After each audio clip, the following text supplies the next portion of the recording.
এখন আমরা সরল ক্যামেরা ও মানুষের চোখ এই দুটো বিষয়ের উপর আলোচনা করব।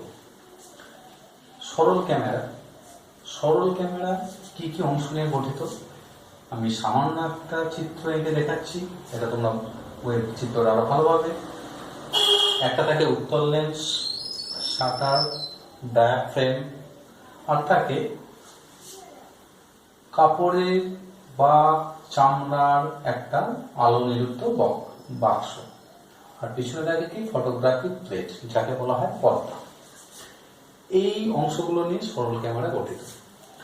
কার কোনটা কাজ?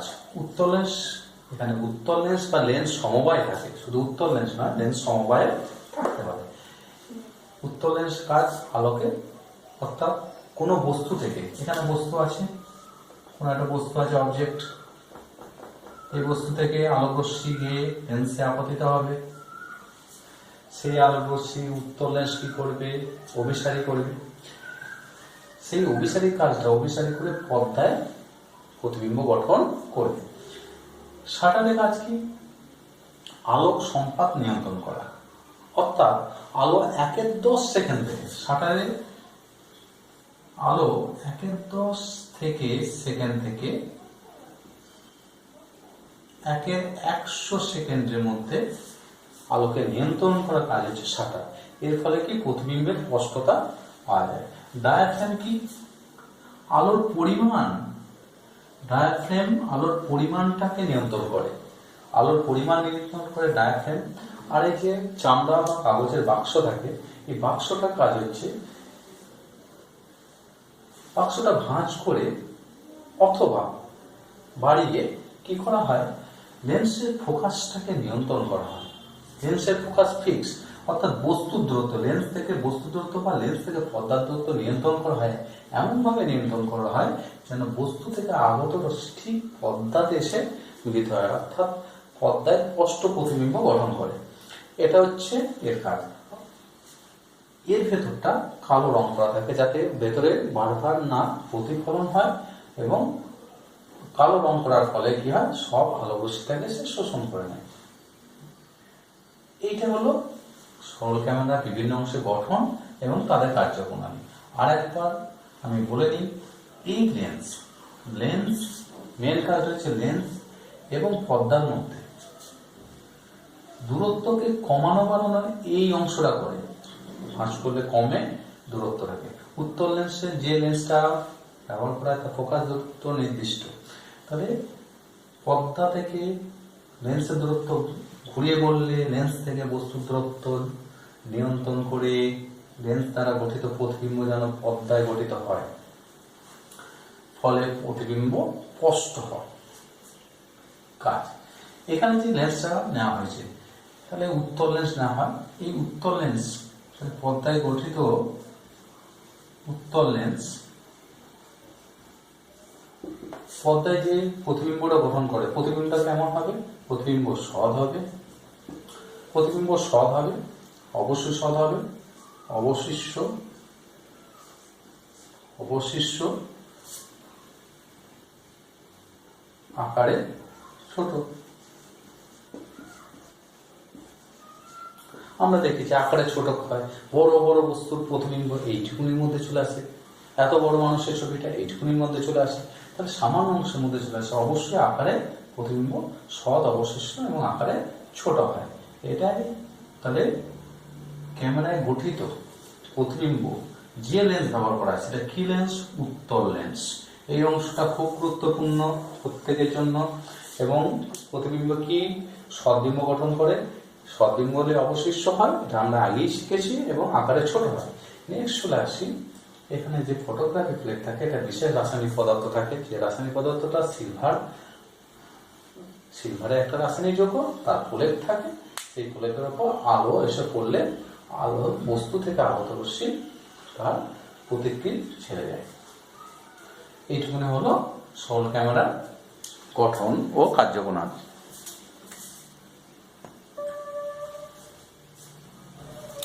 এরপরে আমরা চক্ষু লেন্স, অর্থাৎ মানুষের চোখের বিভিন্ন অংশগুলো আমরা এখানে আলোচনা করব।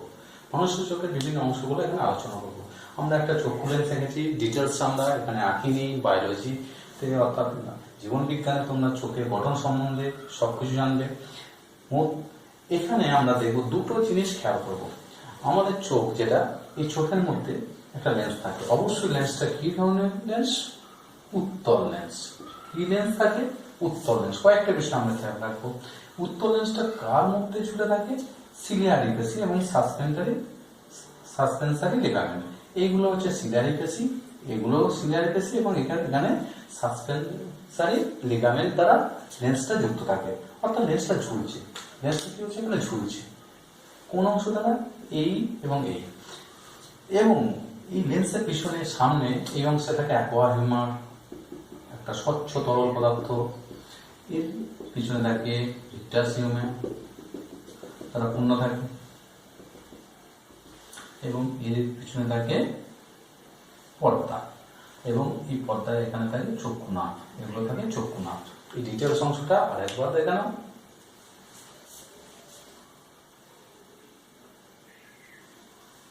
কর্নিয়া, উত্তল লেন্স, সিলিয়ারি পেশি এবং suspensory ligament, aqua humour, vitreous humour, এটা থাকে পর্দা। কি পর্দা?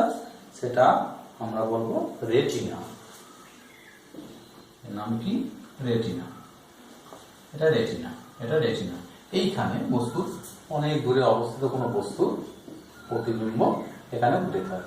অনেক দূরে অবস্থিত কোনো বস্তুর প্রতিবিম্ব এখানে গঠিত হয়। এখানে সে প্রতিবিম্বটা গঠিত হয়। প্রতিবিম্বটা কেমন হয়? ঠিক উল্টো হয়। এই পর্দায় প্রতিবিম্বটা গঠন করে।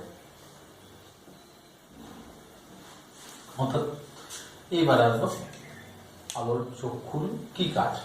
অসীম দূরত্ব বা কাছের দূরত্ব থেকে আলো রশ্মি এসে লেন্সের উপর আপতিত হয়। লেন্সের উপর আপতিত হলে এইখানে এসে তারা প্রতিবিম্ব গঠন করে।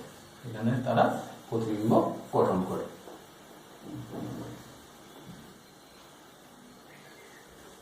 প্রতিবিম্ব গঠন করে। এগুলো আগত রশ্মি প্রতিবিম্ব গঠন করে। কি করে প্রতিবিম্ব গঠিত হয়, এইবার আমরা সেই বিষয়টা মনে করব। আমরা আমার কাছে একটা বস্তু আছে, তখন আমার চোখের লেন্সটা তার ফোকাস দৈর্ঘ্য কমিয়ে নিচ্ছে। আবার যখন আমি দূরের দিকে তাকাচ্ছি, চোখ দূরে থেকে আগত বস্তু, আমরা বস্তুকে দেখি কেন? বস্তুকে দেখি কারণ সেই বস্তু থেকে রশ্মি এসে আমাদের চোখের মধ্যে, চোখের লেন্সে পড়ে। লেন্সের পিছনে ঠিক পর্দা আছে যার নাম হচ্ছে রেটিনা। রেটিনা পর্দায় গিয়ে প্রতিবিম্ব গঠন করে। প্রতিবিম্ব গঠন করার পর এখানে বিশেষ দর্শন, অর্থাৎ এখানে বিশেষ স্নায়ু আছে। স্নায়ুর মাধ্যমে ওই প্রতিবিম্বের প্রভাব স্নায়ুর মাধ্যমে আমাদের মস্তিষ্কে নিয়ে যায়। মস্তিষ্ক থেকে ওই বস্তু সম্বন্ধে আমরা যদি আগে থেকে অবগত থাকি, তাকে আমরা চিনতে পারি বা জানতে পারি। যদি না থাকি, তাকে আমরা চেনার চেষ্টা করি বা আমাদের মস্তিষ্কের মধ্যে তার স্থায়িত্ব, অর্থাৎ তার ছাপ, ছবিটা স্টোর করে রাখি। তাহলে এখান থেকে কয়েকটি বিষয় আমরা দেখে নিই। এক, বস্তু যদি কাছে থাকে, চক্ষু লেন্সের আকার কি হবে? বস্তু কাছে আছে, চক্ষু লেন্সের যে আকার এই আছে, অর্থাৎ সাসপেন্সারি লিগামেন্ট গুলো এইভাবে আছে, ধরে আছে। তো চক্ষু লেন্স একটা উত্তল। যদি আমার চোখটা দূরে যায়, দূরের কোনো বস্তু, তখন আমার ফোকাস দৈর্ঘ্য বাড়াতে হবে। অর্থাৎ লিগামেন্ট গুলো কি হয়? সাসপেন্সারি লিগামেন্ট গুলো সংকুচিত করে। লিগামেন্ট গুলো যদি এইগুলো যদি টান দেয়, সংকুচিত হয়, লেন্সটা কি হবে? লেন্সটা ফোকাস দৈর্ঘ্য, এক্ষেত্রে এইভাবে হলে ফোকাস দৈর্ঘ্য অনেক বেড়ে যাবে। ফোকাস দৈর্ঘ্য বেড়ে গেলে কি দূর থেকে আগত বস্তু প্রতিবিম্ব ঠিক যেন পর্দায় গঠন করতে পারে। এই ক্ষমতাটা, অর্থাৎ এখনই কাছের বস্তু, পরক্ষণে আমি দূরে তাকাচ্ছি, দূর থেকে আগত রশ্মিগুলো আমার চোখে পড়ছে, অর্থাৎ আমার লেন্সের ফোকাসকে আমি বাড়িয়ে নিচ্ছি। কার সাহায্যে? এই দুটো পেশির সাহায্যে। এই ক্ষমতাটাকে চোখের উপযোজন ক্ষমতা বলে। তাহলে কতগুলো পয়েন্ট আমরা চোখের উপযোজন ক্ষমতা, এই পয়েন্টগুলো আমরা খেয়াল রাখবো। একে চোখে উপযোজন ক্ষমতা বলে। আর উপযোজন ক্ষমতা প্রয়োগ করি আমরা এখনই কাছের বস্তু এবং দূরের বস্তুকে আমরা দেখতে পাই। 2 নম্বর, আমাদের দূরবিন্দু দূরত্ব। দূরবিন্দু দূরত্ব মানে ম্যাক্সিমাম কত দূরত্ব পর্যন্ত আলোক রশ্মিকে আমরা দেখতে পাই। ম্যাক্সিমাম কত দূরত্ব পর্যন্ত? দূরবিন্দু কতগুলো পয়েন্ট খেয়াল রাখবো? দূরবিন্দু অর্থাৎ ফার পয়েন্ট বলা হয়। ফার পয়েন্ট কোথায়? ফার পয়েন্ট দূরত্ব অসীম। অর্থাৎ যদি বহু দূর থেকে আগত রশ্মি, অসীম বলতে অসীম সবসময় বলেছি আপেক্ষিক রাশি, অসীম দূরে থেকে আগত রশ্মি আমাদের চোখে এসে পড়লে সেই রশ্মি আমাদের চোখের পিছনে রেটিনার প্রতিবিম্ব গঠন করবে। যদি সেই বস্তু থেকে আগত রশ্মি ইন্টেন্সিটি তীব্রতা কম হয় তখন সেই বস্তুটা প্রতিবিম্ব আমরা স্পষ্ট দেখতে পাই না। সেই জন্য বহু দূরের বস্তু আমরা দেখতে পাই না, কিন্তু সূর্যকে আমরা দেখতে পাই, কারণ সূর্য থেকে আগত রশ্মি, তীব্র রশ্মি আসে। চাঁদকে আমরা দেখতে পাই, যখন তীব্র রশ্মি আসে বহু দূরে অবস্থিত, কিন্তু তবু আমরা দেখতে পাই। কিন্তু আমাদের যখন সামতলিকভাবে দেখি তখন অনেক বস্তুকে আমরা দেখতে পাই না, কারণ সেই বস্তু থেকে রশ্মিগুলো কি হয়, সেই বস্তু থেকে প্রতিফলিত রশ্মিগুলো তীব্রতা খুব কম থাকে, ফলে আমাদের চোখে এসে তার স্পষ্ট প্রতিবিম্ব গঠন করতে পারে না। সেই জন্য খুব দূরের বস্তুকে আমরা দেখতে পাই না, কি সামতলিক দূরের বস্তুগুলোকে আমরা বলছি। নেক্সট চলে আসি আমরা এখান থেকে উপযোজন ক্ষমতা। দূরবিন্দু দূরত্ব অসীম। নিকট বিন্দু কতগুলো পয়েন্ট খেয়াল রাখবো? নিকট বিন্দু, নিয়ার পয়েন্ট। নিকট বিন্দু দূরত্ব কত? 25 সেমি। অর্থাৎ আমরা মিনিমাম 25 সেমি পর্যন্ত আমাদের চোখ উপযোজন ক্ষমতা। যখন আমি বস্তুটাকে কাছে সরিয়ে আনবো, বস্তুটা যদি এখানে না থেকে বস্তুটা যদি এখানে আসে, বস্তুটা যদি এখানে আসে ম্যাক্সিমাম এখানে এলে তখন লেন্স কি করবে? এইখানে থাকলে লেন্স যদি আগের অবস্থানে থাকে তাহলে এটা প্রতিবিম্বটা পর্দার পিছনে হবে, অর্থাৎ অস্পষ্ট হওয়ার কথা। তখন লেন্স কি করবে? তার প্রকাশ দৈর্ঘ্য কমিয়ে নেবে। তার প্রকাশ দৈর্ঘ্য এইভাবে বেশি ছিল, কমিয়ে নিল, অর্থাৎ লেন্সের আকার মোটা হলো। লেন্সের আকারটা কি হলো? মোটা হলো। ফোকাস এইভাবে করলে কি প্রকাশ দৈর্ঘ্য কমে গেল, ঠিক আছে। প্রতিবিম্ব কোথায় গঠিত হলো? পর্দায় গঠিত হলো। তাই নিকট বিন্দু দূরত্ব 25 সেমি। অর্থাৎ এই দর্পণ লেন্স থেকে এই দূরত্বটা 25 সেমি কম হলে সেই প্রতিবিম্ব আমরা দেখতে পাই না। অর্থাৎ মিনিমাম ডিস্টেন্স করতে হবে 25 সেমি, সেটা নিকট বিন্দু দূরত্ব 25 সেমি। উপযোজন ক্ষমতা, দূরবিন্দু, নিকট বিন্দু দূরত্ব, এগুলো আমরা বুঝলাম। এবং পর্দায় কি বিম্ব, এখানে যে গঠিত প্রতিবিম্ব, এই পয়েন্টটা খেয়াল রাখবে। সৎবিম্ব, অবশিষ্য এবং আকারে তো ছোট,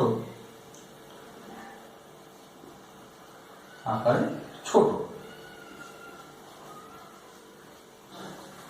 ছোট কিন্তু একটা দেখা যাচ্ছে আমরা আমাদের পর্দায় প্রতিবিম্বটা উল্টো হচ্ছে, কিন্তু আমরা বিশেষ মস্তিষ্কের এটা একটা ফাংশন আছে যা ক্রিয়ায় এই প্রতিবিম্বটাকে আমরা সোজা দেখি। অর্থাৎ যে কোনো বস্তুর দিকে আমি তাকাচ্ছি, তোমাদের দিকে যে তাকাচ্ছি, তোমাদের প্রতিবিম্বটা কি হচ্ছে? আমার পর্দায় উল্টো হচ্ছে, কিন্তু মস্তিষ্কের বিশেষ প্রক্রিয়া সোজা দেখছি। তাহলে এখানে কতগুলো পয়েন্ট আলোচনা হয়ে গেল। উপযোজন ক্ষমতা কি, দূরবিন্দু কি। দূরবিন্দু হচ্ছে অসীম, আমরা অসীম দূরত্ব বলি। সুস্থ, অবশ্যই চোখটা হতে হবে সুস্থ এবং স্বাভাবিক চোখে। দূরবিন্দু দূরত্ব অসীম, নিকট বিন্দু দূরত্ব 25 সেমি। পর্দায় গঠিত প্রতিবিম্ব সৎ, অবশিষ্ট, আকারে ছোট। এগুলো এছাড়া কিছু কিছু পয়েন্ট থাকতে পারে, তোমাদের সিলেবাসে এর বেশি খুব নেই। যে আমরা দুটো চোখে কি, দুটো চোখে একটাই, দুটো চোখে তো দুটো প্রতিবিম্ব গঠন হয়, এটাও একটা বিশেষ প্রক্রিয়া। একটাই দেখি আমরা। দ্বিতীয়ত দুটো চোখ থাকার সুবিধা কি? আমরা দুটো চোখ থাকার সুবিধা হচ্ছে আমরা ত্রিমাত্রিক ধারণাটা দুটো চোখের মাধ্যমে আমাদের ভালো আসে। এই পয়েন্টগুলো